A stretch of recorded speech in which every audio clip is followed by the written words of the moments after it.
안녕하세요. 저는 오늘 슈퍼플렉스 아티스트토크 사회를 맡은 포도뮤지엄의 서민아라고 합니다. 슈퍼플렉스는 덴마크 3인조 출신 그룹으로 포도뮤지엄의 스윙 작품처럼 관람객들이 참여하고 경험할 수 있는 인터랙션 작품 활동을 하는 것으로 알려져 있는데요. 왼쪽 그 창문을 보시면 슈퍼플렉스의 대표작 1, 2, 3 스윙이 있는데요.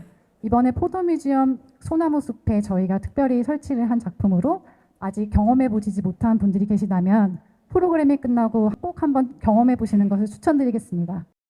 지금부터 야콥 작가님의 이야기를 들어보는 시간을 갖도록 하겠습니다. 큰 박수로 환영 부탁드리겠습니다. Hello everyone. The idea of this talk is that I will talk about a few of our works from previous times, and then I will end up talking a little bit about the swings that are here at Podo. So let's get started. My name is Jacob, and I'm a part of a collective. This is me on the one side sitting, 23 years old. Just started at the art school in Copenhagen at the Art Academy. The three of us sort of ran for this idea of it's better to work as a group than as an individual. So we are very focused on this idea of the collective. We also were very focused on this idea of not only working within the context of art, but also working outside the art world. This is the three of us again, different masks this time, where we are in Mozambique, where we worked on several projects. So we always had this interest of getting outside the art world and working as a group and trying to sort of combine those two things because we felt that there was a dynamic within that. This is the first exhibition we ever made where we sort of stated the idea of Superflex in a gallery in Copenhagen. Again, it's the three of us as these cardboard figures, and then the name Superflex, and then this kind of weird logo with the spoons was sort of the first presence in the art world. We live and we work in Copenhagen. This is from our studio, where we have now, I think we are 10 people working in the studio at the moment. We are the three artists, and then we have like architects, project managers, and so forth working there. So we do a lot of work that is within this kind of, traditional art world, but also a lot outside. And sometimes we have different costumes. This is me meeting the King of Denmark, and this is the day after. Different costume. The last 7-8 years, we have been focusing a lot on the ocean. So we are making sculptures that we put in the ocean, or sculptures that can function as home for fish, but also as a sculpture at the same time. This is from the harbor in Copenhagen, where one of these sculptures is underwater. And what we are focusing on here is like this kind of idea of making it easier for marine life to grow. A lot of places you don't have hard surfaces underwater, and then you can add stones like this, and you can have more surface and more living space for marine life. This is the same project. This is from an exhibition in Seoul with Kukje, where we have the similar sculpture, but then it's a sculpture. So we have two functions. So it's like Superflex, we like to be in the art world, but we also work outside the art world. This is a very old piece. It's called Flotte McDonald's.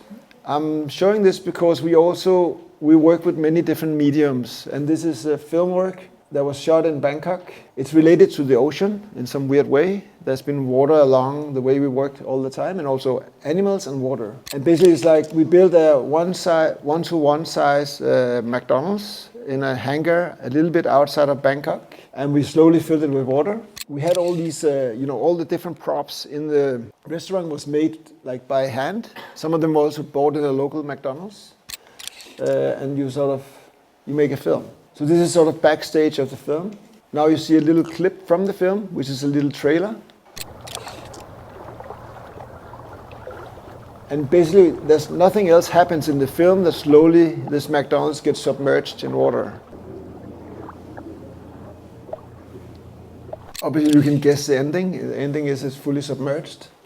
It's a film that is about 20 minutes long, and it's in many different museums, and probably one of the more popular works we ever made. This is the ending of it. Then, related to the ocean again, but more to the more current way of working, is that we have this is another work that we did for Desert X in the US.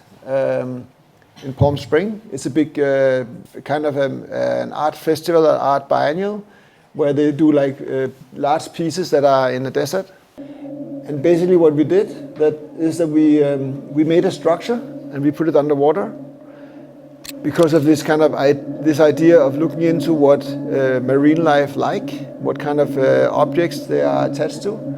You know, normally when you build for ocean or marine life, you can't really ask the client, you can't ask them what they want. So you have to put something up and then wait and watch. And then based on that, you will make structures. So this was some years ago, and we then did a replica of the one underwater, but bigger, on land. So it looks like that, in the middle of the desert. And during the day, it would be a structure similar. So we made the same structure for humans as for the fish. And then at night, we will project the things from underwater onto this structure. Then it slowly zooms in. So it sort of looks like that. So it's a way just to maybe also explain how we sometimes combine these two ways of working, where one is maybe more based on science, where we have this structure underwater and we try to analyze and see how fish are moving according to the structure. And then on land is this kind of presentation.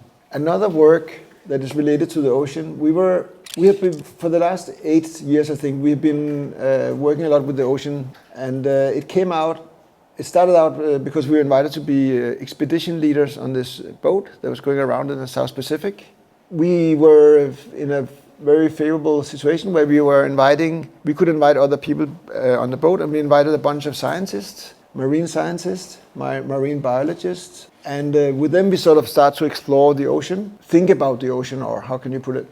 And one night on this boat, there was like one of the scientists, she said to us, well, I want to show you something very cool. And it was very dark in the middle of the night. And you have the boat, and then you have a smaller boat, like a small rubber boat, and you jump in the tender, you put on your dive suit, and you go like away from the bigger boat.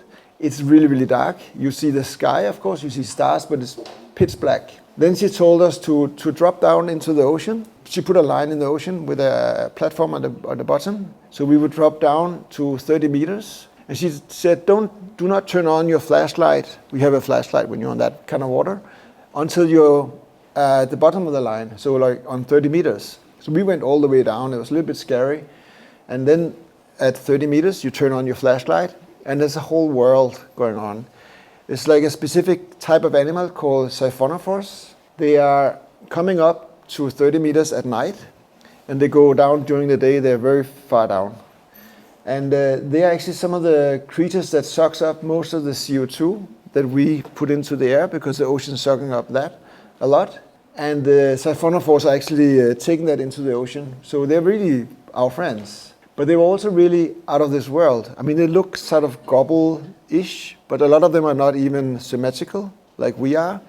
They are completely out of this world. It looks a little bit like some kind of alien movie or something like that. We then chose then we were invited to do a project or work in relation to a summit in the UN building in New York, where they were holding this summit on the laws of biodiversity.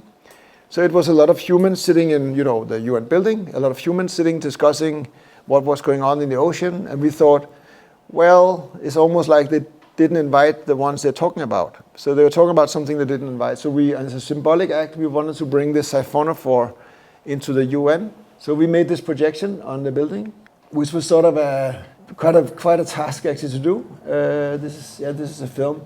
So it's kind of moving on the building, and then what happens, and what we liked is an animation that we did based on one of these creatures that we saw. The idea is that you see the creature from far, and then you slowly become the creature. So you see from that perspective. So it's all about the perspective, but you get a sense. The building is 130 meters tall, so it's a really big projection. I think we see just when it tips around. Because at first it's just floating and get closer and closer, and then at some point it starts to turn. What is special about this specific animal is that it's actually not one animal. It's a lot of different animals working together in a group. So it's a little bit like Superflex or our society. they actually have to sort of combine their movement. They have to, some are like eating, some are moving. So it's all like one organism composed of different individuals. Then you're sort of inside this creature and you see from that perspective. I think a lot of what we do in Superflex is also trying to change perspective. So as an artist, as humans, we sort of see things in a specific way, but also we want to challenge that all the time. So that's a part of how we deal with a lot of the things we work with. And that leads me to the next, which is again, I'm showing you very different type of projects here to also give you a little bit of an overview of how we work. This is a park in central Copenhagen. We did it in 2012. We were invited together with architects, maybe you heard about big architects, Bjerke Studio, to form this park in the middle of Copenhagen. It's a very diverse neighborhood. The neighborhood consists of very diverse types of living. So you have private ownership apartments, you have co-ops, where it's like co-owned apartments, you have rentals, and on many different levels. And besides from that, you also have, and there was some of a part of the task in this given by the city was that there's a very diverse group of people in terms of where they have their roots. So I think people in this area is like from more than 60 different nations. So that's quite a lot. In Denmark, that's a lot. We were then having that task to like make a new park in this area. And then what we thought would be interesting here would be to, instead of just doing a park that we normally do in Copenhagen, where you come from up and down, you just make a new design. We wanted to talk to people living in the neighborhood and have them propose things for the park. So in this case, we would go around and first of all, we decided to divide it into three very very clear areas. One was red, one was black, and one was green. And then, like a canvas, we would fill it with different objects, and people were a part of choosing the objects. So we would go around, ask the people in the neighborhood, what would you like to have in this park? And there's like a Moroccan fountain. I think that the chess tables on the side is from Bulgaria. The octopus, you can't really see it's an octopus, and the dark one in the area is like a Japanese playground. So there's like things from many different countries, and we were asking people to just propose things. It didn't have to come from whatever country their origin is, but just from anything, like a desire, somewhere you want to go. Maybe you went on a honeymoon or something like that. So you see the octopus in the back, this playground, and then the benches are from Belgium. So many different nations are meeting, and then each one will have a small sign. You see that on the side here. There will be a sign saying what it is in Danish and in the language where the object is from. So you also have the language as a part of how they're described. These are swings from Iraq. Behind it there's an elephant from Ukraine. Benches from Miami. I forgot where these are from. But there's also from a specific place. And then also the trees were also selected, and the light poles were also selected from different places. So it's sort of a crazy framework of different objects, like almost like a tivoli of things that is happening in one place. Then, on top of that, we decided to go with specific groups of citizens to travel to find objects for this park.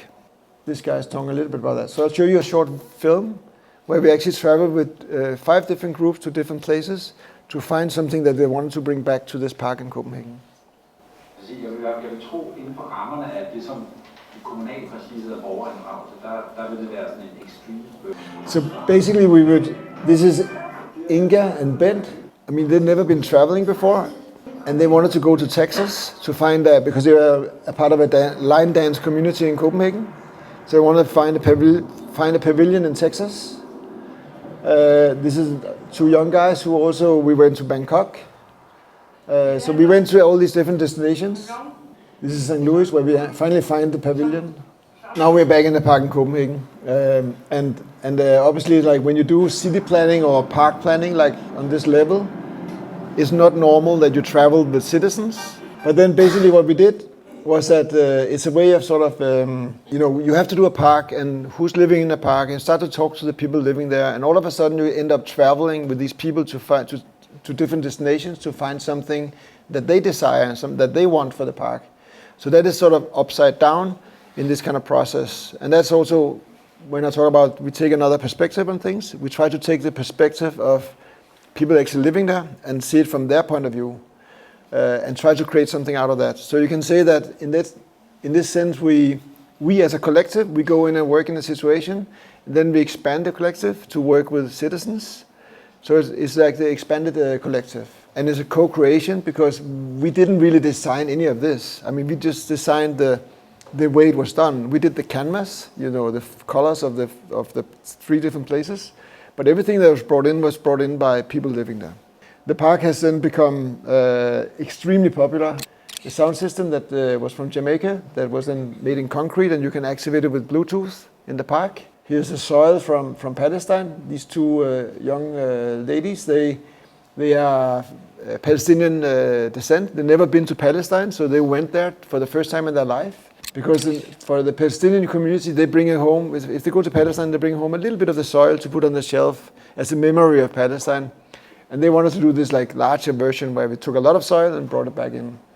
So it's just a way of working, that this is a permanent park, and we try to shift things around a bit. There's a boxing ring that was picked from Bangkok. The 2 people who went, the young men who went to Bangkok to find this Thai boxing ring, they are both a part of the local Thai box community, so they actually activate a lot of young people. So they really will have this wish of a public boxing ring. So now what? Now I think it's time to talk about Podo. As you saw, there's some swings standing outside. This is a work that started by us being invited to do the Tate. The Tate commissioned for what's called the Turbine Hall in Tate in 2017. In one end of the building, we had this giant pendulum swinging forth and back, and underneath there was a carpet, and the carpet was based on the colors of the British pound. It was at the time of Brexit in England, so the currency meant a lot, to the people, and we analyzed the colors and we made this carpet, and people were laying on that, and it was very soft and nice. So the pendulum will go forth and back. And over a turn of, I think it's 31 hour, it do a full circle. So it goes forth and back like that, like a Foucault pendulum. It moves according to the planet. I see more, and it was quite popular. People were laying down on the back and looking at this giant pendulum that was reflecting them. And sort of our idea is to reflect upon the kind of structures we are part of, and also think about how we live in capitalism and how that works. And also with Britain, there was on this kind of shift towards not being a part of the EU. And then on the other side, the other part of Tate, we did the human pendulum, which is sort of a lot of swings that was put up, where it's not a normal swing, but it's a three-seater swing. And it looks like that. And people were swinging. It's like probably the most, I know it's the most visited exhibition at Tate ever, and people were really enjoying it. And then also something we wanted to do, besides it's like a three-seater swing, and whoever's sitting on the swing is actually making the work. The work is not a work until it's moving. We wanted to sort of emphasize that by putting these lights, so at night we would sort of project people's shadows to the wall. So you sort of become a part of the exhibition like that. We were also the first artists to ever make something outside of Tate. So we broke through the wall of Tate. So we went outside to the south part of Tate, to the south side of Tate, and there were swings out there as well. And the idea is that three-seater swings, which makes you have to collaborate. So it's like Superflex. We are collaborating, and we try to make other people do the same. And we believe that we are facing a lot of troubles that we solve on our own, but there's also a lot of things we cannot solve on our own, so we need to collaborate to solve these bigger issues. The orange line is then the connection. And the way we, for us symbolically, it's like it's all about that the connection is the orange line that goes through things, go into the ground, pops up somewhere else, goes through a wall, and the swing is sort of this kind of movement. And if we imagine we all move at the same time, in the same speed and the same rhythm, we can make bigger things happen. And then it pops up in another place all of a sudden. This is in the south of Denmark. This is in the DMC, in Dordersen Station. So the idea is that it's the same, in a way it's the same structure that comes in and comes up and goes back down into the ground and pops up somewhere else. This is in a castle in France. This is in Alula, in Saudi Arabia. This is in Bonn, on top of a museum. This is a museum in Denmark. And this is just to illustrate the idea that we like this idea that it's actually connecting. So all of a sudden you can connect things that are not connected normally. So this is a gallery space in Basel and Dordersen Observatory. Again, one connection. This is also a weird connection. Dordersen Station and Copenhagen. Tate and Bonn connected. So that's how we think about this work. That is sort of something that can continue, but it's also connecting. And then we were so happy and lucky that we were invited to do a swing set here at Podo. They may be connected, but they're also each individual. Each time it's a different situation, so they relate differently to the environment that they're in. In this case, just to give you a little bit of insight in how it's actually been done, because it looks very easy when you see it. It's just a swing, a three-seater swing. It's beautifully put in between the trees, but it's actually a huge effort to get to that level. So first you do like a site study and you look at different places where it could be, and actually it was meant to be here first. And then we did drawings of that and go forth and back, and then there's something that was not connecting. We still needed something that happened here locally. We did some vendors and all that kind of process that we go through every time. And then finally we got to the point that let's do it in the forest behind the museum. And then we did a site visit. This is the place, and it's a beautiful place, but it's also a very challenging place because we didn't want to move, or we shouldn't move any trees. So we are trying to make this happen in between the trees without harming the trees. That took a lot of measurements, and the topography in that area is actually quite complicated. So there was a lot of forth and back in that process. But we really liked the connection to the nature and to the trees, because normally in many of the other places it's just like standing out free, and here we actually had the possibility of doing that, and we thought that was really beautiful. And so this is the result. There's 3 sets of swings. So 9 people can swing at the same time, and they're sort of nicely and beautifully like woven into the trees. And sometimes they're actually very near. If you look, it's like, I think it's like 70 centimeters from a tree, so it's very near. For me, I think it's like, I like trees a lot. So it's nice to be in this kind of setting. It feels good to be in that setting, but it's also very nice when you swing and you actually look up. You can see that you are moving and the trees are moving, so the whole thing is moving. So that's it.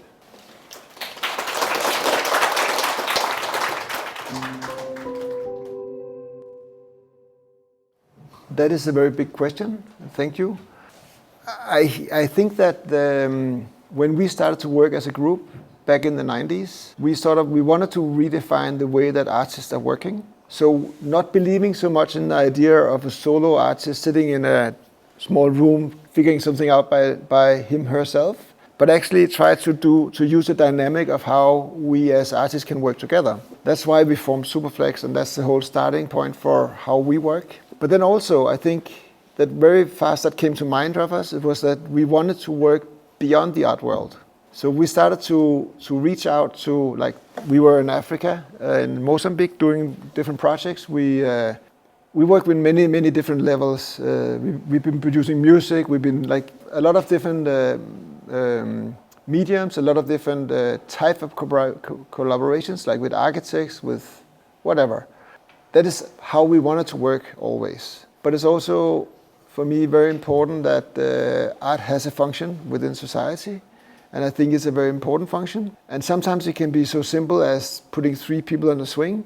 Sometimes it's about seeing things in a slightly different way. But I do think we have a function within society, and not just something you look at, but actually something that sort of ferments society maybe, even. And I think like these swings were but that was temporary, that was put up in front of the EU Parliament because Denmark had the leadership of the EU that's shifting every half year. So we had half a year of leadership of the EU, and we put up a circle of swings in front of the Parliament. So that becomes like another parliament. So you can actually go there and you can sit and you can talk and you can. The politicians, they talk about as a soft diplomacy, where you actually go in and you use art or something else like as a way of breaking the ice and a way of thinking in a different way. Maybe your brain shifts a little bit when you move like that and you have a talk at the same time. So we believe very much in this interaction with so-called real life.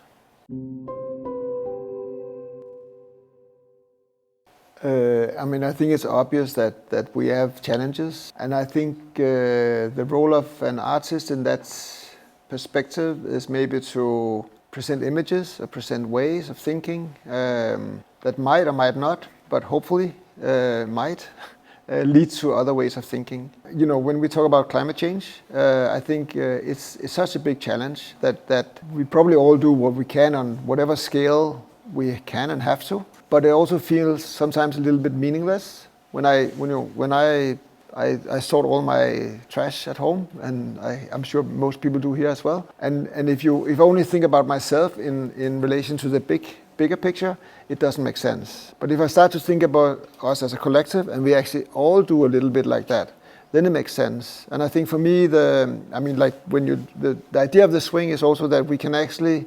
Some of these challenges, if we do not move together, we will not be able to solve them. We'll just have to wait. And I think it's evident that there are challenges in this world that we have to deal with collectively. So I think, for me, the swings is like a rehearsal room for us to collaborate, that we actually try to move together, try to sync ourselves into ideas and thoughts, and try to see ahead. I think art has an important role in society in general, and I think besides from artists being narcissistic and wanting to see themselves and hear themselves or whatever, I think also there is actually a role of us thinking in a different way, like changing your perspective, changing your mind a little bit. And if we can be a part of just doing that a little bit, I think we have a role.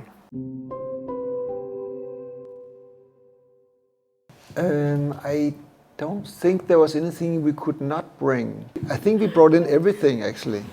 Some things were like just important to know is like some of the things were copied. So there was just like a copy that we did in in Denmark, but other things were just bought from whatever country. So like this playground octopus from Japan was like a copy, but actually in a funny way, because there was the company who does it, they send up people to do the finishing, and then there was like Danish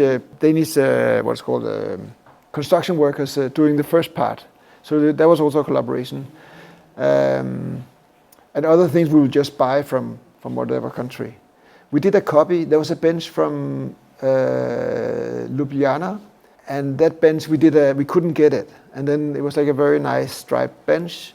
And then we did a copy of it, and the copy was a little bit off. It didn't really look accurate.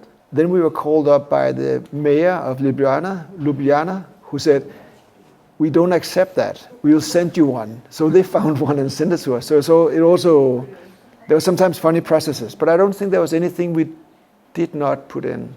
I think everybody got their desire somehow. People are very modest when they have this kind of chance. I think the most wild suggestion was the speakers, because there was these 2 young guys who were part of a music scene in Copenhagen. One of them now is a big star, actually, and they wanted to go because one of them had like roots back to Jamaica, and his grandfather was Jamaican. He'd never been to Jamaica, so he wanted to go back and meet his grandfather, and then they were looking for this sound system. And I have to say, that was on the edge. I mean, the city was sort of, are you sure about this?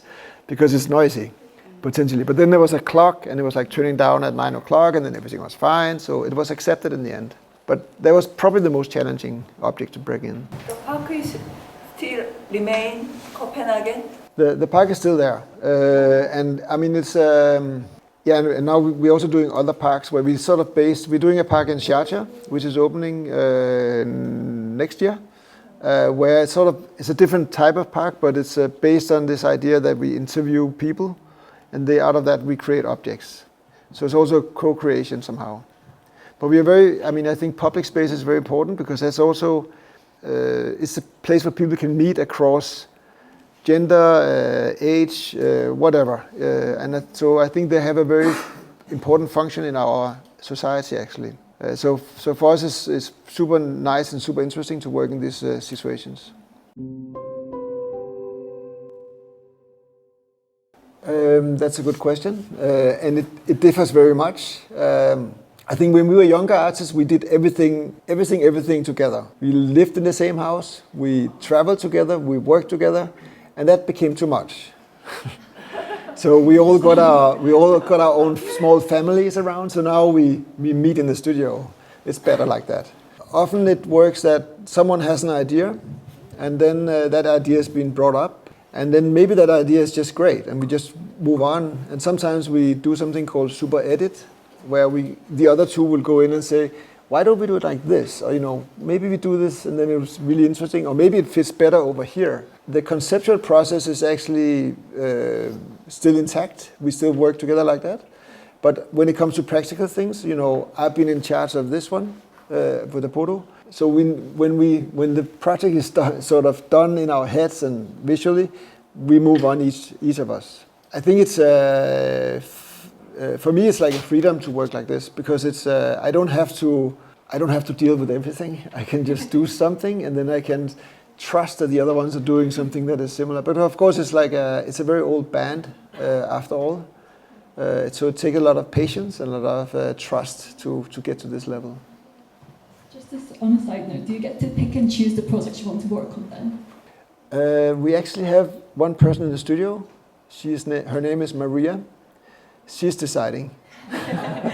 So we talk about it, but it's like she knows who everyone is doing. So she knows, okay, you have time, so you can do this.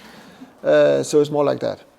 And then also, of course, if there's a special relationship, relationships are also very important to us. So we have long-time partners and long-time collaboration partners around the world if I have a special connection, I will do that connection. So it's of course also about that. We are not just machines.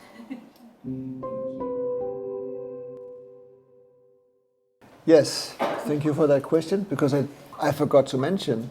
Obviously the orange color was a very old Superflex color, and it was because when you saw one of the first images, we were standing in these orange jumpsuits. We, early in our practice, decided that orange was a color of the company.